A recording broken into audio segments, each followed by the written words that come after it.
প্রিয় শ্রোতা, গত ভিডিওতে আমরা জেনেছি ওমর রাদিয়াল্লাহু ইসলাম কবুল করেছেন।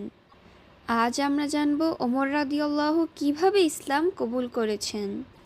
নবী করিম সাল্লাল্লাহু আলাইহি ওয়াসাল্লামের দোয়ার বরকতে ওমর রাদিয়াল্লাহুর অন্তর পরিবর্তন হয়ে গেল। ওমর রাদিয়াল্লাহু ইসলাম কবুল করার আগে অনেক মুসলমান অত্যাচার করেছিলেন, অনেক মুসলমানকে অত্যাচার নির্যাতন করেছিলেন। তার হাত থেকে মুক্তি পাওয়ার জন্য অনেক সাহাবীরা হাবাসা এলাকায় হিজরত করে চলে গেলেন।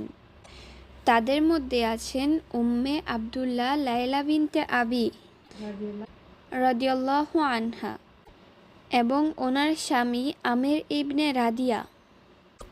এই দুইজন ওমরের হাতে অনেক নির্যাতিত হয়েছে। তারা মক্কা ছেড়ে হিজরত করেছেন হাবাসা আবু সিরিয়া এলাকায়। তখন ওমর রাদিয়াল্লাহু জানতে পারলেন তিনি তখনও ইসলামের দুশমন ছিলেন।